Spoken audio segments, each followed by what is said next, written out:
is a special bulletin from the Press Radio Bureau. Berlin. The dispute over Czechoslovakia seems to be moving closer to a head. The newspaper, which speaks for the German Foreign Office, has published a statement advising Great Britain to warn Czechoslovakia that the demands of the Sudeten Germans must be satisfied if an acute situation is to be avoided. The paper urges action right away. This bulletin is from the Press Radio Bureau. Further details will be found in your newspapers.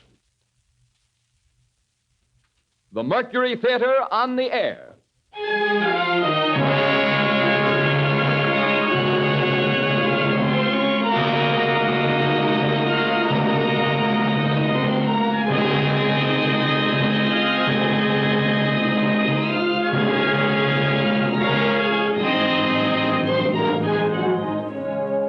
The Columbia Broadcasting System takes pride in bringing you Orson Welles and the Mercury Theater on the air in another broadcast of the unique series which signalizes radio's first presentation of a complete theatrical producing company. For these programs, the regular member stations of the Columbia Broadcasting System are joined by the coast-to-coast network of the Canadian Broadcasting Corporation. Tonight, the Mercury Theater turns to another of the great narratives and adventure stories of the world of literature, The Count of Monte Cristo by Alexander Dumas. And here again is the director, the star, and producer of these broadcasts, Orson Welles. Good evening, ladies and gentlemen. There is no reasonable explanation of Alexander Dumas. He was a rich man. We note with interest that he went bankrupt in the theater. He was a revolutionary.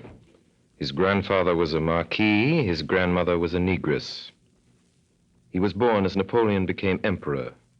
He died in poverty as the Germans marched into France. He wrote The Count of Monte Cristo as a newspaper serial, and shortly after the last installment, a ball and a bullfight were organized for him in Seville, and finally in Algiers, the customs men let his baggage through without examination. Such things don't and can't happen today, but then, neither does Alexander Dumas himself, the wildest romance of a man who could and did openly maintain at 70 numerous establishments, and a literary factory as well, whose quantitative output is equaled in the arts only by Rubens' studio. There's a good story about what Dumas père told Dumas fils. Father, said the inventor of Camille, I have just read your latest book. Have you, my son, said Dumas père. What's it about? I am not sure I have.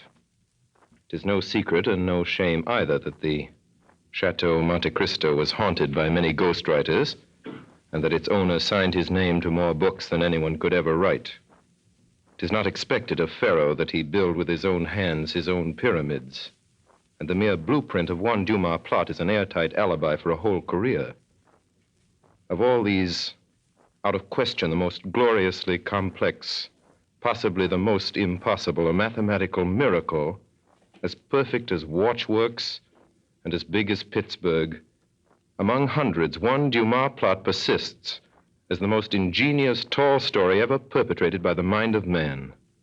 God's vengeance on radio scriptwriters and your indestructible delight in spite of us.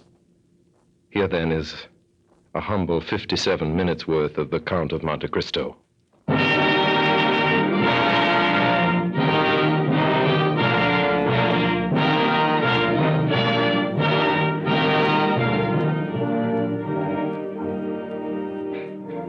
In the year 1815, I, Edmond Dantes, was first mate of the Pharaoh, bound for Marseille from Smyrna, Trieste, and Naples.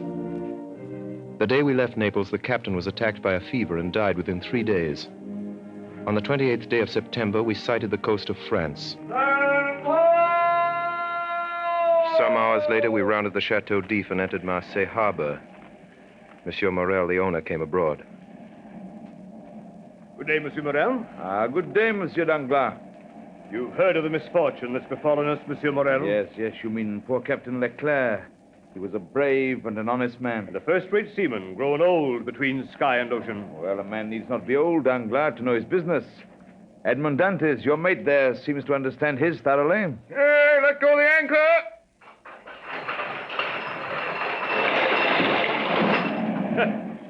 You see, he fancies himself captain already. And so, in fact, he is. Monsieur Morel, I'm at your service. You called me, I think. Yes, Dantes. I'm told you stopped a day and a half at the Isle of Elba. Why? I don't know, sir. You don't know? No, sir. It was to fulfill a last instruction of Captain Leclerc when he was dying. He gave me a packet to be delivered on the island. Ah. You did right, Dantes, to follow Captain Leclerc's instructions, though if it were known that you've delivered a packet to the island, it might get you into trouble. How could it get me into trouble, sir, if I don't even know what it was? I was delivering. Beg your pardon, sir. Yeah, the customs officer's coming alongside. Hey there, lower the companionway. Well, Monsieur Morel, Yes, Monsieur Danglars? Edmond Dantes gave you satisfactory reasons for his landing at Elba? Oh, yes, quite satisfactory. So much the better. Yes, it was Captain Leclerc who gave orders for this delay. Talking of Captain Leclerc, has Dantes given you a letter from him? To me? No, was there one? I believe that besides the packet, Captain Leclerc had confided a letter to his care. Of what packet are you speaking, Danglars? Of that which Dantes left at the Isle of Elba. How do you know he had a packet to leave at the Isle of Elba? I was passing close to the door of the captain's cabin, which was partly open. I saw him give the letter and the packet to Dantes. He didn't speak to me of it, but if there was any letter, he'll give it to me. Danglars, you'll report to the office this afternoon with the bills of lading and the storage plans. Good day. Good day, Monsieur Morel.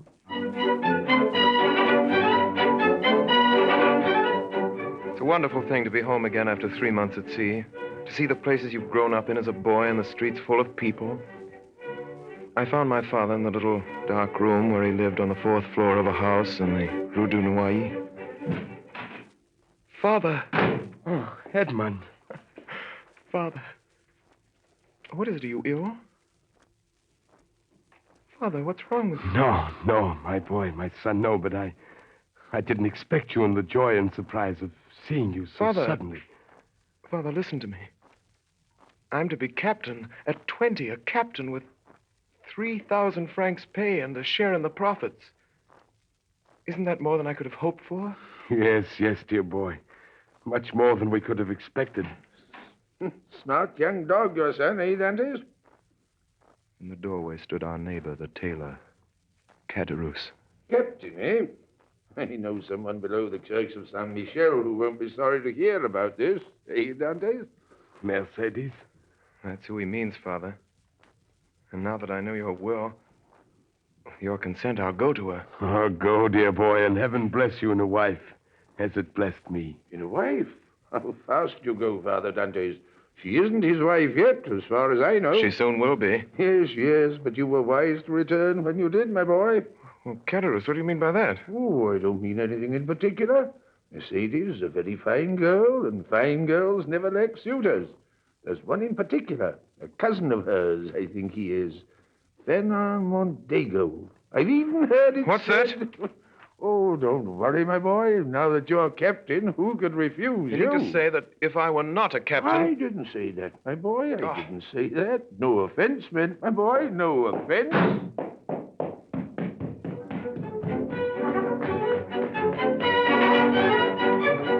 I went into the street, down past the church of Saint Michel, into the fisherman's quarter. Mercedes! Mercedes! Edmund, you're back. We were in each other's arms. The burning sun of Marseille covered us with a flood of light. At first I saw nothing but her face raised to mine, the shining eyes, the eager lips. Then suddenly in the room behind us I saw the face of a young man, pale and threatening. And I saw that he had his hand on a knife at his belt. Mercedes, who is this man? Mercedes, I did not expect to meet an enemy here in your house. She is no enemy. This is my cousin. We've been friends since childhood. Fernando's the man whom, after you, Edmond, I love best in the world. Well, give me your hand, Fernand. Is your name Edmond Dantes? Fernand Mondego came forward. For an instant, I saw a look of deadly hatred in his eyes. Then, quickly, without giving me his hand, he went past us and out into the street.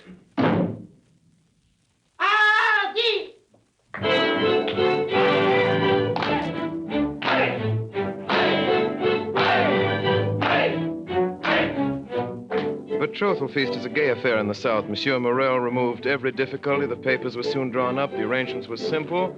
Mercedes had no fortune. I had none to settle on her, and the wedding was set for 2. All our friends were there, and the crew of the Pharaoh and Mercedes people from among the fishermen.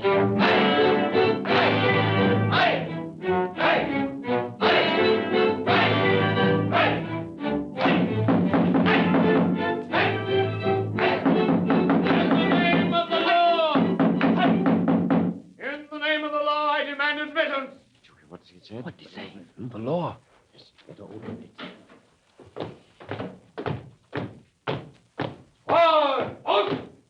Who among the persons here assembled answers to the name of Edmond Dantes?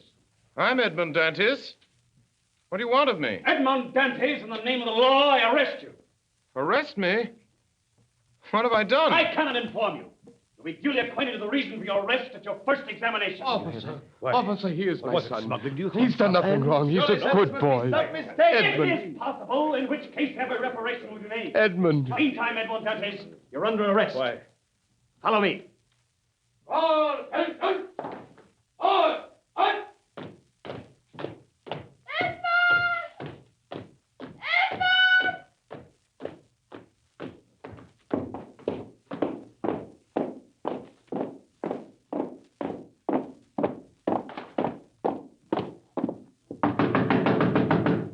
Come in.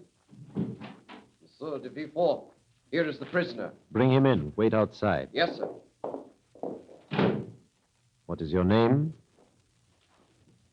Are you the king's prosecutor, sir? Yes. Your name? My name is Edmond Dantes. Give all the information in your power. Have you served under the usurper, Napoleon? No, sir. It is reported that your political opinions are extreme. My political opinions? Alas, I never had any opinions. I'm hardly 19, sir. What do you make of this, then? It is a letter, Monsieur Dantes. Well, read it. Monsieur, the king's prosecutor is hereby informed by a friend of the throne and religion that one Edmond Dantes, mate of the ship Pharaoh, arrived this morning from Smyrna after having touched at Naples and the island of Elba. He's been entrusted by the usurper with a letter for the Bonapartist committee in Paris. Proof of this crime will be found on arresting him, for the letter will be found on his person or at his father's or in his cabin on board the Pharaoh. I'm sorry, sir, I don't understand it. Do you know the writing? No, sir. Whoever did it writes well. Now, have you any enemies? Not that I know of, sir. Now answer me frankly. Not as a prisoner to a judge, but as one man to another. Is there any truth in this accusation? Well, not at all, sir. I swear by my honor as a sailor. Then I told him my story. I told him how Captain Leclerc on his deathbed had entrusted a packet to me and told me with his dying breath to deliver it to the island of Elba. What did you do then? What should I have done, monsieur? What every man would have done in my place. I sailed for the island of Elba. I delivered the packet and was given in return a letter to be delivered to a man here in Marseille. I did it because it was what my captain had told me to do. I landed here yesterday. That is all, sir. I see. Well, that sounds like the truth. Now, give up this letter you have brought from Elba. Give us your word that you will appear if you're called, and go back to your friends. I'm free then, sir? Yes. But first, give me this letter. Well, here you are, sir. Very well. By the way, to whom were you to deliver this letter? To Francois Noirtier of this city. Francois Noirtier? Yes, sir. Why, do you know this man? A faithful servant of the king does not know conspirators. Have you shown this letter to anyone? To no one, sir, on my honor. Nobody knows that you are the bearer of a letter from the Isle of Elba addressed to Francois Noirtier? Nobody, sir, except the person who gave it to me. Why, sir? What's the matter? What's the matter, sir? You give me your word of honor that you're ignorant of the contents of this letter? My word of honor, sir, but what's the matter? You're ill, sir. Shall I call for help? No, stay where you are. It is for me to give orders here, not you.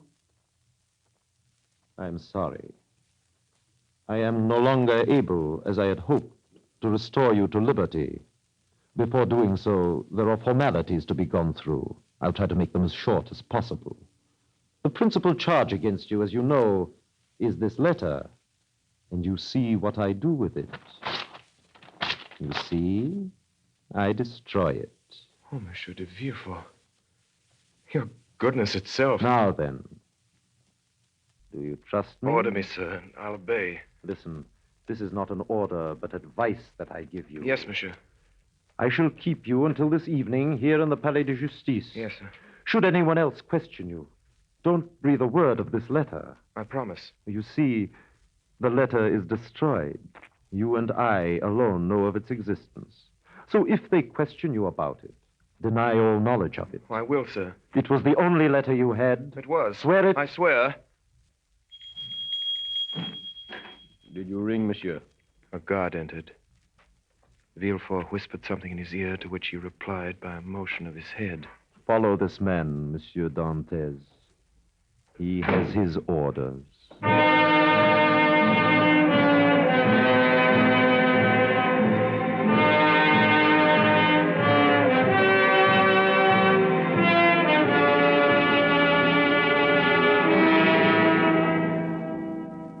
I was taken to a cell. Presently it grew dark.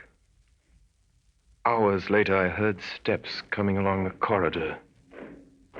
By the torches they carried, I saw the glittering sabers and carbines of 4 gendarmes. Edmond Dantes? Have you come to fetch me? Yes. By the orders of the king's prosecutor? I believe so. Come with us.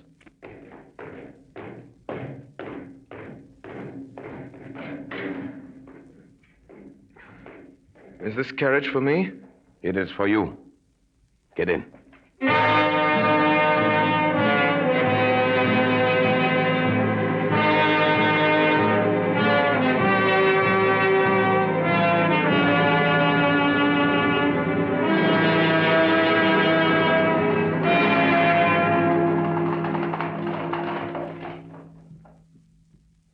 Get on board.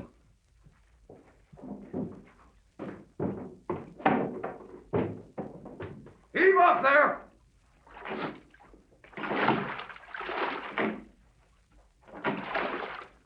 I sat in the stern sheets with a guard on each side of me in the little boat.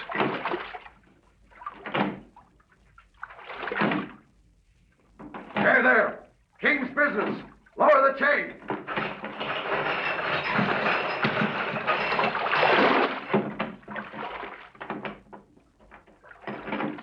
The chain that closes the mouth of the port at night was lowered. Soon we were outside the harbor. My first feeling was one of joy at breathing the fine sea air again, then of sadness as I saw the lights of La Reserve away to the left of me and heard the sound of voices and music coming through the open windows.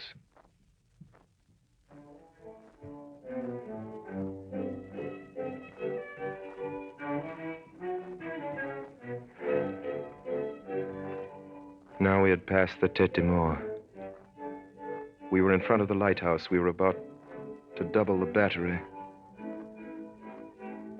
Where are you taking me? You'll soon know.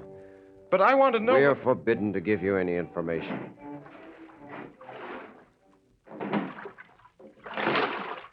Now we had left the Isle Rotoneau where the lighthouses stood, and we were going past the fisherman's quarter. A few lights were visible from the water. If I cried out, perhaps Mercedes might hear me. I remained silent, my eyes fixed on the lights. The boat went on, and presently a rising ground hid the lights. Then I saw that we were out to sea.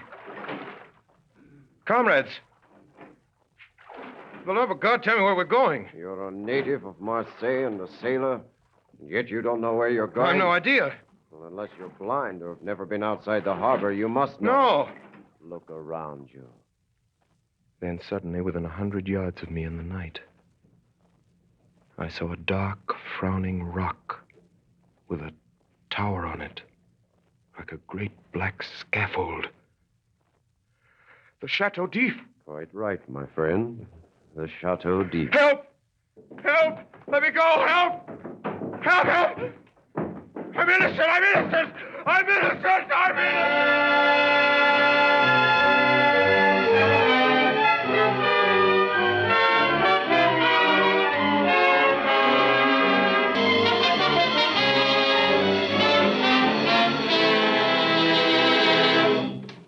Dantes! Dantes! Haven't you slept? I don't know. Are you hungry? I don't know. Do you want anything? I want to see the governor. The governor. I want to see the... I'm innocent. I'm innocent. I'm innocent!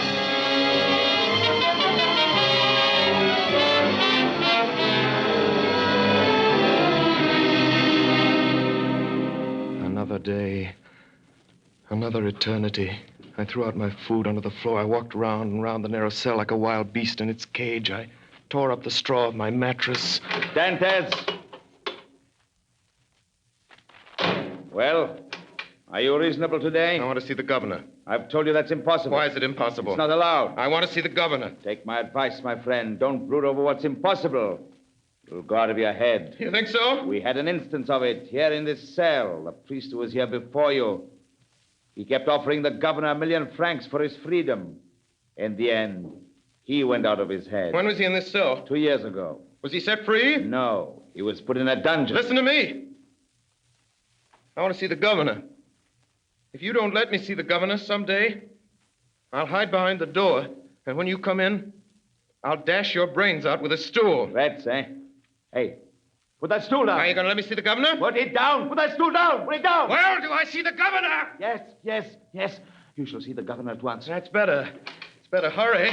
Hurry!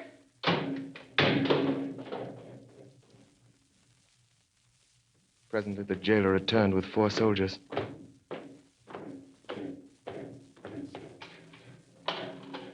By the governor's orders, take the prisoner to the floor below. The dungeon, then? That's right. We put madmen with madmen. You don't understand, I tell you. I tell you I'm innocent. I'm innocent! I'm innocent!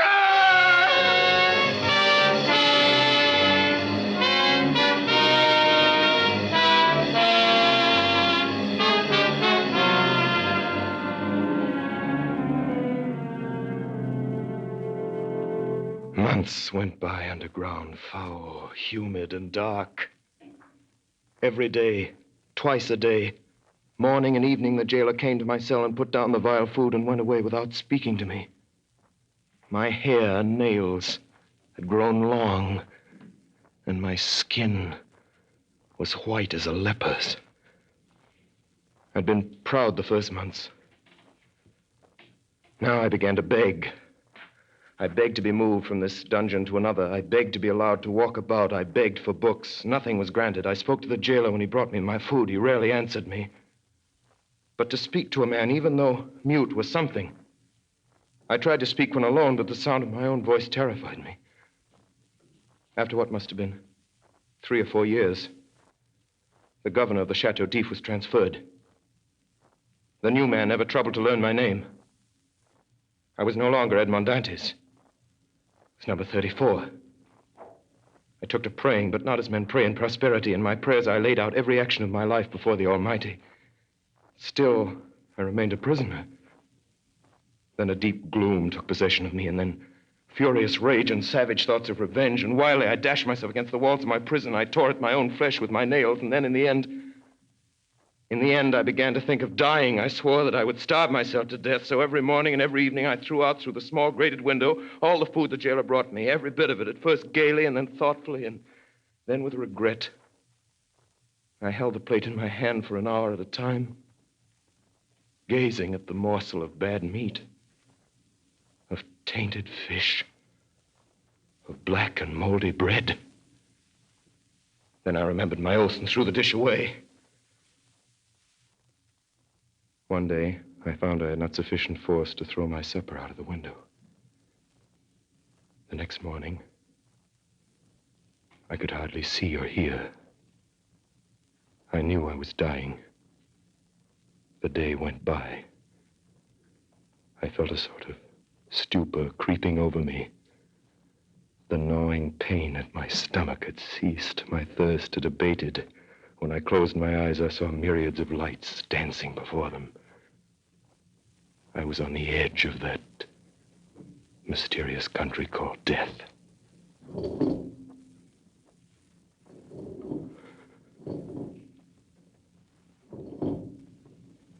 Suddenly, a little after dark, I heard a hollow sound in the wall against which I was lying.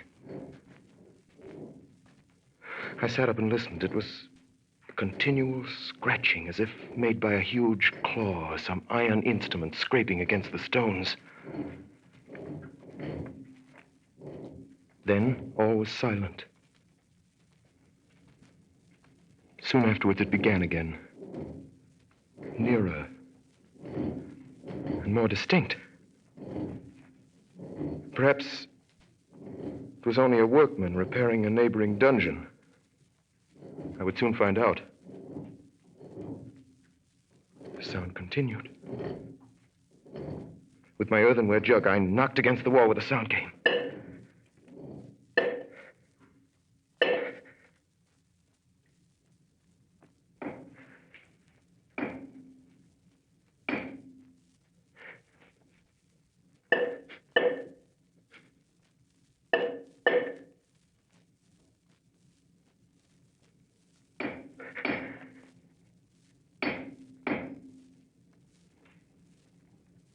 Then, the sound stopped. The night passed in complete silence. I never closed my eyes. 3 days passed. 3 long days. And never a sound. At last, on the 4th evening, whoever it was quite close to me now. I wanted desperately to help him. But I had nothing, no knife or sharp instrument. I smashed my earthenware jug. That night, I moved my bed out from the wall and started to scrape the plaster with a piece from my broken jug. Soon, the fragments of plaster began to fall away. In 3 days, I uncovered a large stone. The next day, about noon, the stone began to move. Oh, my God, don't fail me now. My God. Talks of God in this place. Speak again. In the name of heaven. Speak. Who are you? A prisoner. Of what country? A Frenchman. Your name? Edmond Dantes. How long have you been here? Since the 28th day of February, 1815. Your crime? I'm innocent. And you? Who are you? I am number 27. How long have you been here? Since 1804. 20 years. All that night we worked. Then, just before dawn, a portion of the floor in my cell gave away. And from the bottom of this passage, the depth of which it was impossible to measure, appeared the head, then the shoulders, and lastly the body of a man.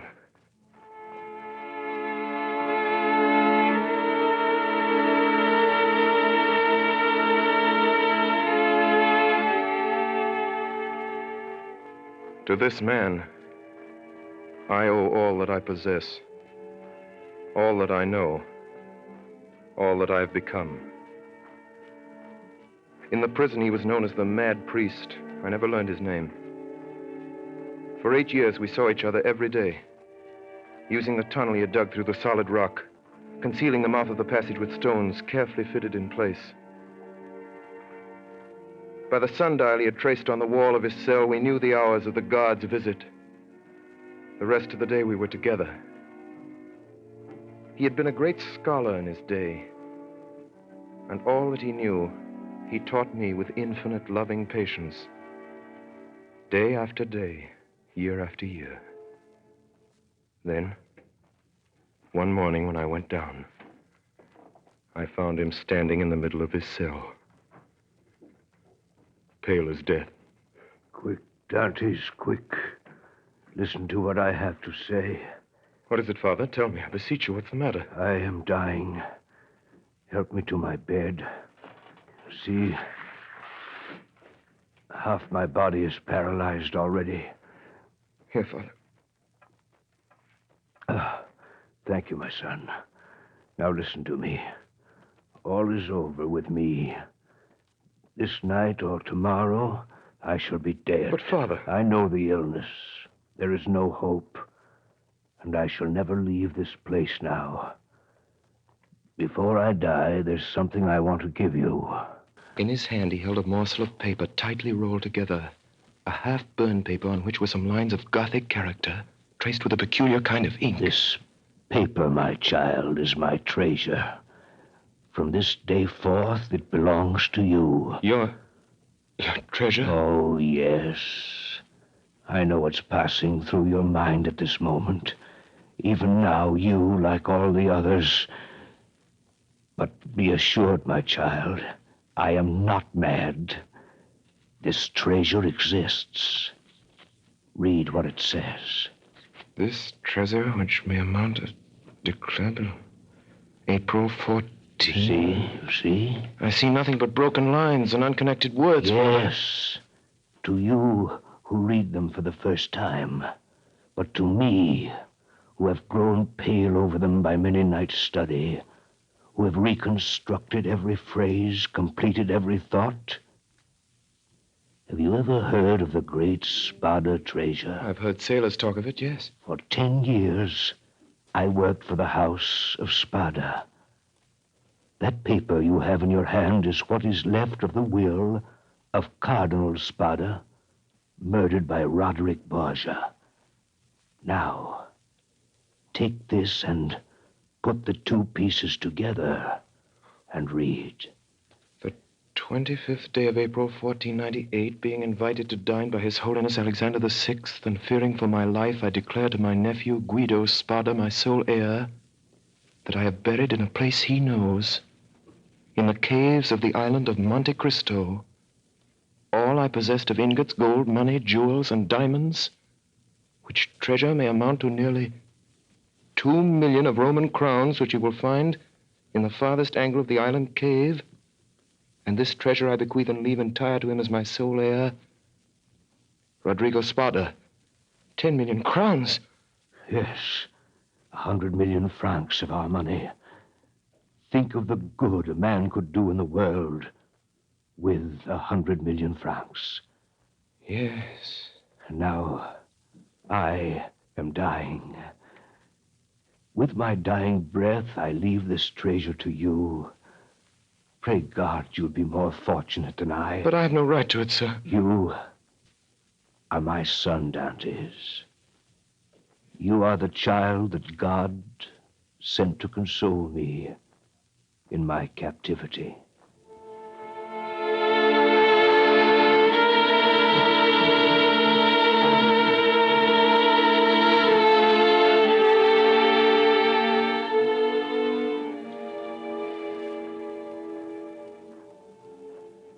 Two days later,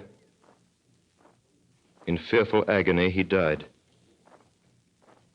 I closed his eyes and laid him out to rest as well as I could. That night, the governor of the prison came down to look at the body. Well, the madman's gone to look after his treasure. With all his millions, he hasn't enough to pay for a shroud, eh? Is the iron heated? Yes, sir. Apply it to the soles of his feet. From where I stood in the secret passage, I could smell the sickening odor of burnt flesh. He's dead, all right. Poor devil. He was a priest. Get him the newest sack you can find. What time shall we bury him, sir?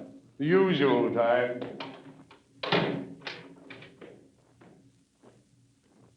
When the cell was empty again, I went in. On the bed at full length, and faintly lighted by the light of a single candle, was visible a sack of coarse cloth. In it was stretched a long and stiffened form. I unlaced the sack, drew the corpse out, and carried it through the tunnel to my cell. I laid it on my bed, turned the head to the wall, and covered it with a sheet. For the last time, I kissed the ice-cold brow. Then I went back to the dead man's cell. There's a job I could do now. Right you are. Cold as the devil up there in that clearing. I could hear steps in the passage as the guards came down with a stretcher. Quickly, I laced up the sack around my body. I lay stiff, hoping they would not hear the beating of my heart. Here we go. You take the head. I'll take the feet. He's heavy enough for an old man. They say every year adds half a pound to the bones. Forward, march. Careful now. Steady, while I open this door. Lord, it's cold up here. Yeah, pleasant morning for a dip in the ocean. A bit chilly, I'd say. Have you got the weight? Here it is. Tie it on, around his feet. That's right. Tight. See if you can do it any tighter. Yeah, that's all right. That'll sink him. All right now. Are you ready? 1, 2. Hey, wait a minute. Get nearer the edge. The last one was mashed on a rock. We got the blame for it. All right, then. Come on, I'm freezing to death. Ready? Let's go. 1, 2, 3.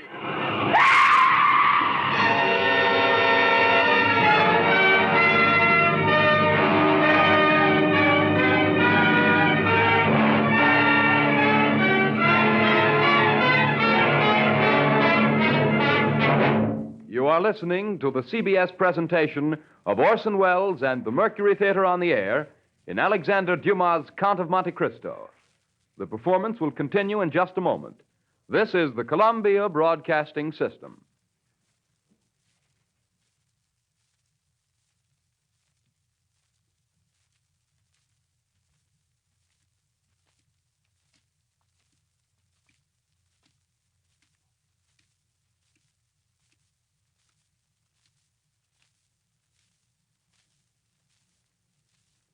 We continue now with the Count of Monte Cristo, starring Orson Welles with the Mercury Theater on the Air. In September 1834, there arrived in Marseille a man of about 38 or 40, of a pallor that was almost livid.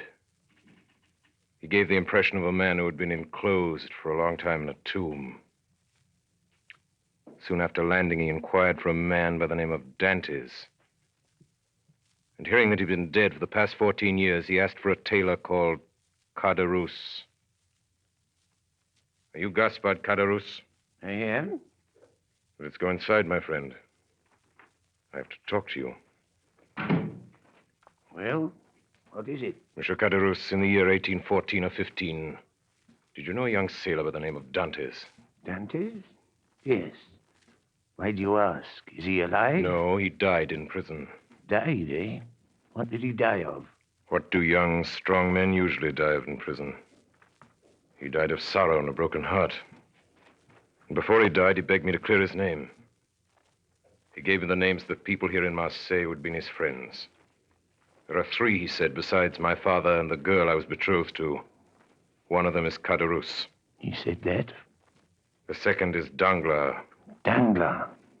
The third is Fernand Mondego. Mondego? You know these men? Know them?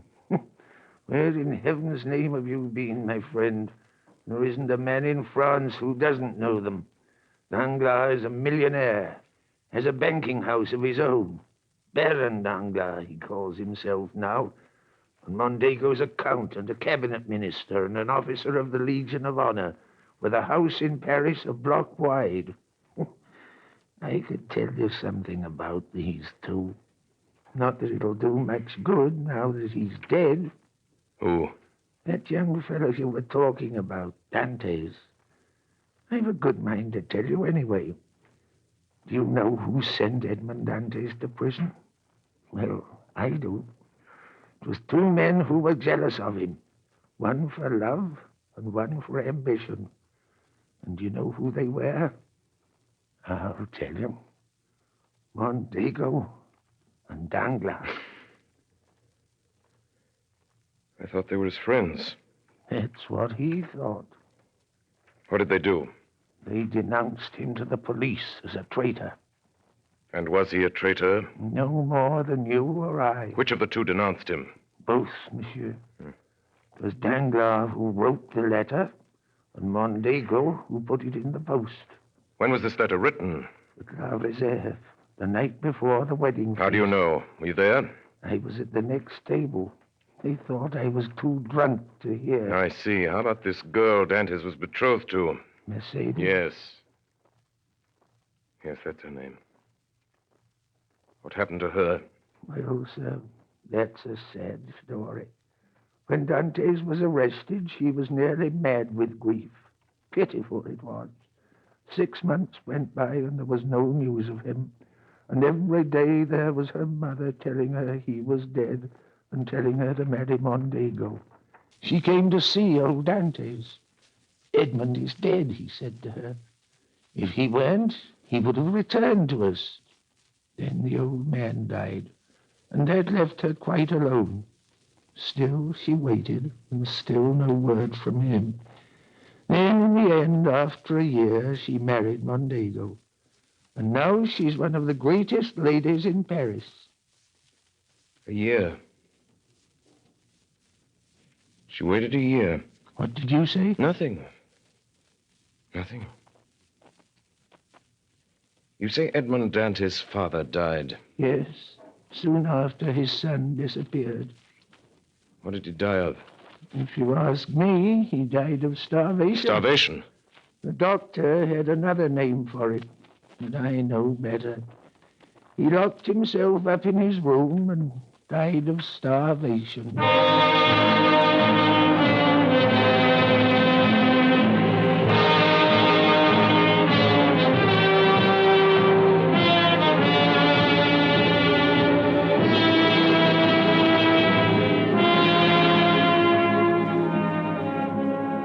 Later that day, the stranger appeared at the Palais de Justice and asked to see the prison records for the year 1815. He obtained permission to go through the case of a certain Edmond Dantes, imprisoned that year and subsequently reported as dead. He found everything arranged in due order: the denunciation, examination, and the magistrate's marginal notes.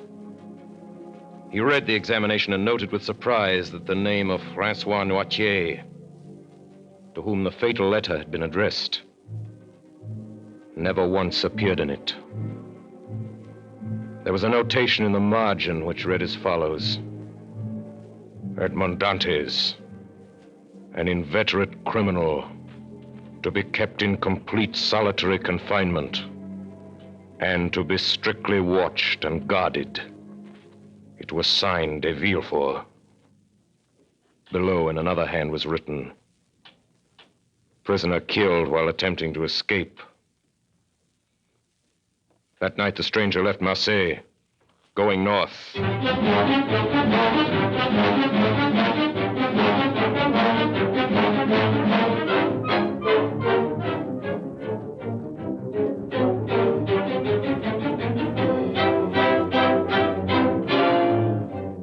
Villefort, Mondego, Danglars, Villefort, Mondego, Danglars. Find out everything there is to know about them. Every move they've made. Every word they've said. Every line they've written. Yes, sir. Find out about their homes, their wives, their children, their friends. Yes, sir. Find out where they got their power, how they made their money, whom they robbed, whom they cheated, whom they murdered.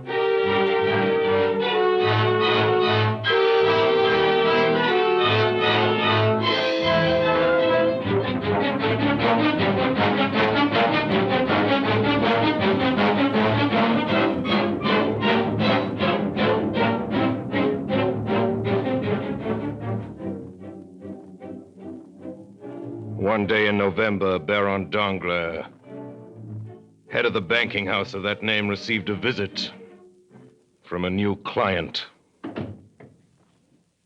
Monsieur le Baron Danglars. I have the honor of addressing the Count of Monte Cristo. You have, sir. Have you been in Paris long, sir? Since this morning. I have a letter here, sir, from the firm of Thompson and French in Rome. A letter of credit in your name. Good. And I take it that beginning today my checks will be duly honored by your house. In this letter, sir, there is one thing not quite clear. Indeed. According to this letter, the Count of Monte Cristo is to have unlimited credit on our house. And what is there in that simple fact that requires explanation? Merely the term unlimited. Are you suggesting that Thompson and French are not looked upon as solvent bankers? No. It was not their solvency that I spoke of. I see. But the word unlimited in financial affairs is so extremely vague a term. To me, Baron, the word means exactly what it says.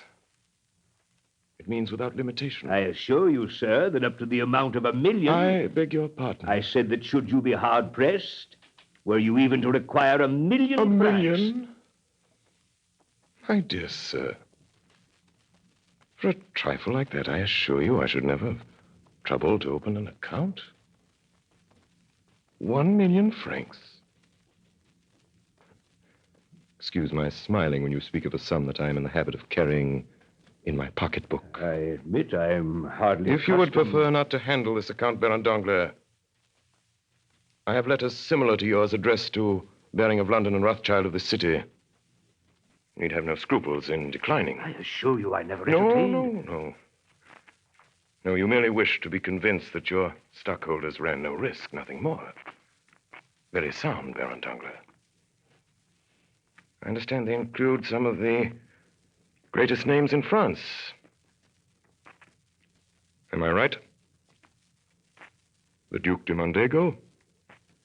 The Baron de Villefort? It is not generally known that these gentlemen... Of course. Now we understand one another. I should like to draw tomorrow the sum of, shall we say, 6 million francs, half gold, half notes. 6 million francs?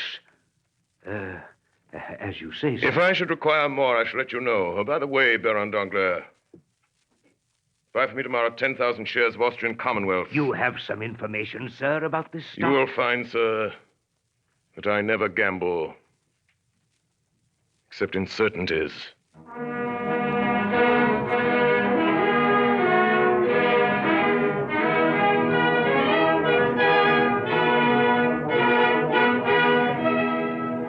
Rarely has Paris been more intrigued than it was that winter by the mysterious Count de Monte Cristo. Of his title, nothing was known save that he derived it from a small, uninhabited island off the coast of Corsica. The source of his fortune was equally obscure, yet his wealth seemed inexhaustible. The paintings in his house in the Champs-Élysées were valued at 3 million francs, and it was known that for his carriage wheels alone he had paid 1 million francs, yet far from diminishing. By the middle of December, successful speculation had increased his deposit at Danglars' bank from 4 to nearly 6 million francs. At the end of December, a ball was given by the Count and Countess de Mondego.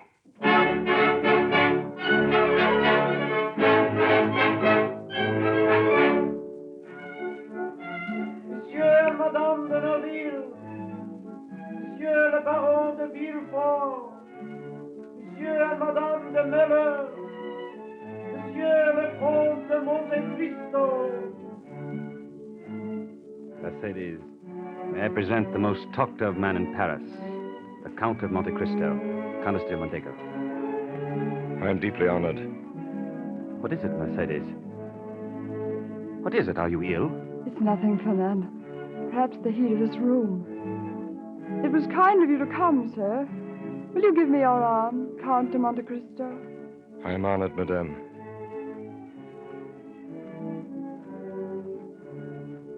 Is it true, Count, what everyone is saying about you in Paris, that you've seen so much, traveled so far, and suffered so deeply? I have suffered deeply, madame. But now you are happy? No doubt, since no one hears me complain. And your present happiness, has it softened your heart?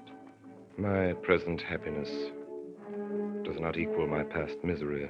Are you not married? I married. No, madame.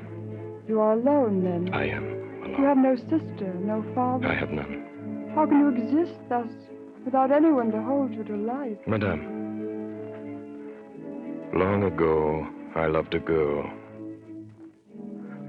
I was on the point of marrying her, madame, when we were separated. I thought she loved me well enough to wait for me, and even to remain faithful to my grave. When I returned, she was married. Perhaps my heart was weaker than that of most, and I suffered more than they would have in my place. That's all, madame. And you've still preserved this love in your heart. It is true, one can love only once. Did you ever see her again? Never. And you have forgiven her for all she has made you suffer? Yes, I have forgiven her. But only her? Do you still hate those who separated you? You still want to punish them? They will be punished, madame. But it is not I who will punish them. It is their own past.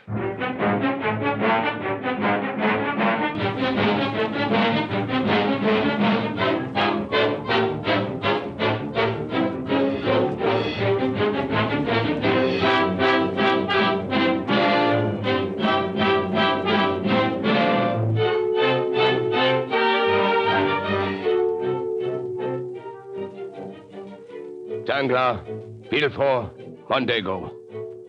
What have you found out about these men? Danglars. Danglars, native of Marseille. Banker, 3 times bankrupt. Convicted of using charity funds. Yes. Recently suspected of plunging heavily with borrowed funds. Villefort. Villefort, native of Marseille. Formerly king's agent in that city, where he acted as Bonaparte's spy under the name of Francois Noirtier. Noirtier. Known to accept bribes. At present, prosecutor general at King's Court. Said to speculate heavily with Danglars' bank. Mondego. Mondego, native of Marseille. Dismissed from naval service for theft. Tried for murder, 1816. Deserted French army, 1824. 1828, betrayed Ali Pasha to Turks for 2 million piastres. Believed involved heavy losses Danglars' bank.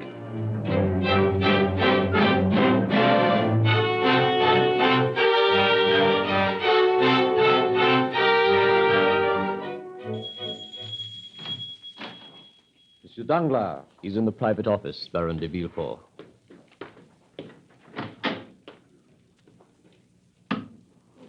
Good morning, Villefort. Hello, Mondego. You're late, Villefort. What is it, Danglars? You sent for me in court. I hope it's something good this time. We need it. Just arrived, a private message to the Count of Monte Cristo from Thompson and French, Rome.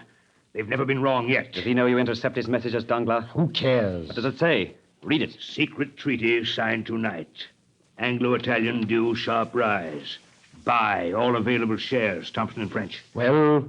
We are going to buy. Danglars, I'm worried. Everything you've touched has gone wrong lately. Those Belgian bonds, we lost 500,000 on them. Whose fault was that? On whose information? Can I have a Danglars if the government changes its mind? Gentlemen. Our situation is desperate. We've got to plunge. Things have been going badly lately. We have no choice. If it weren't for Monte Cristo's deposits, we'd have been bankrupt 3 weeks ago. If that money should be called today or tomorrow or the next day, this bank is ruined. Danglars, I don't see what that has to do with us. Oh, you don't you? If I go, you go. Make no mistake about that. Gentlemen. What do you propose to do about it, Danglars? It's our only chance to get out. I propose to buy every share of Anglo-Italian that comes into this market. With what? You forget, gentlemen. The Count of Monte Cristo has 6 million francs deposited in this bank. And what about this message? Does Monte Cristo get to see it? This message, gentlemen, was lost in transmission.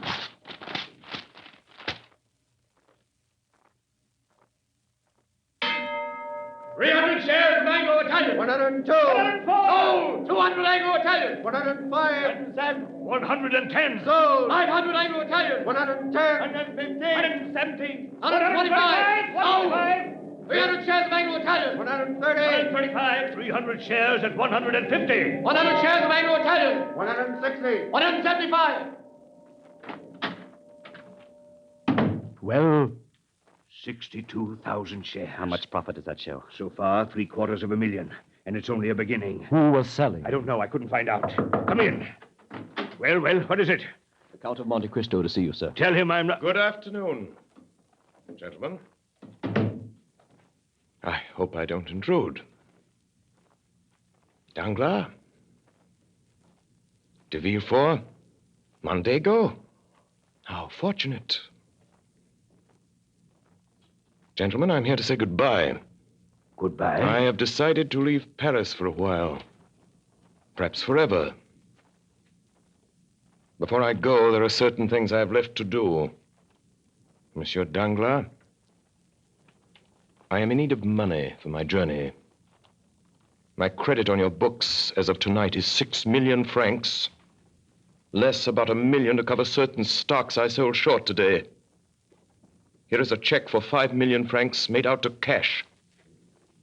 My carriage is outside. I will take half in notes, half in gold. But surely... I beg your pardon? Surely, sir, such a very large sum. If you could conveniently wait for this money for 24 or for the most, 48 I told hours. you. Baron Danglars, I'm leaving Paris tonight. Oh, by the way, Baron, you may be interested to learn. Less than an hour ago, Anglo-Italian went into liquidation. At this moment, that stock is worth less than the paper on which it's printed. But the message from Thompson and French... That message was sent on my instructions 3 days ago. You see, gentlemen, I own Thompson and French. But it's not true that the treaty... As far as I know, Mondego, there never was any question of a treaty. But it means... It means that you 3 gentlemen are ruined. It means that you, Danglars, have robbed the poor and the helpless for the last time. I'll prosecute you for this. I'll issue a warrant for your arrest. I don't think you will, Baron de Villefort. In the first place, that message was addressed to me. In the second place, since noon today, there has been in the hands of the Minister of Justice a complete record of the career of Francois Noirtier, Baron de Villefort, spy, thief, forger, informer, What are you? perjurer. Who am I? Still you do not know? I know you very well, Fernand Mondego. And tomorrow all Paris will know you for what you are. Deserter, traitor, murderer. Who are you? What have we done to you? You condemned me to a slow, horrible death. You killed my father. You deprived me of love, of freedom, of happiness. Stop! In God's name, who are you? I am the specter of a wretch you buried in the dungeons of the Chateau d'If. You guess it now, do you not? Or rather, you remember it. For notwithstanding all my sorrows and my tortures, I show you now a face which has the happiness of revenge and which is young again. A face you must often have seen in your dreams since your marriage, Mondego, with Mercedes, my betrothed. Yes, Mondego. I am Edmond Dantes.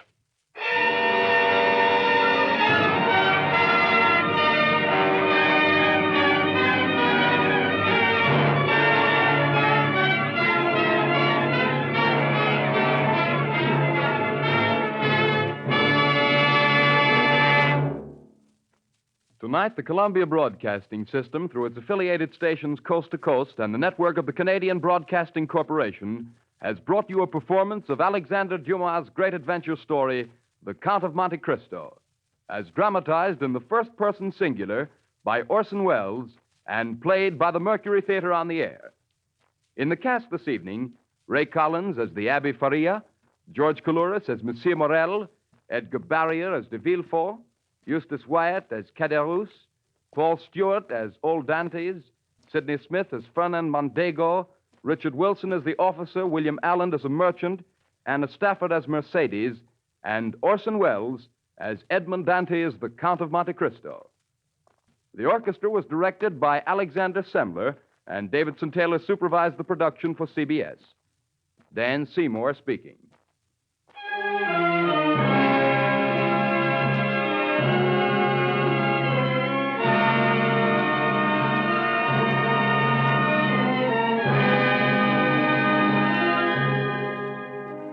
Next week at this same time, another great narrative brought to life by Orson Welles and the Mercury Theater on the Air. The Man Who Was Thursday by G.K. Chesterton. This is the Columbia Broadcasting System.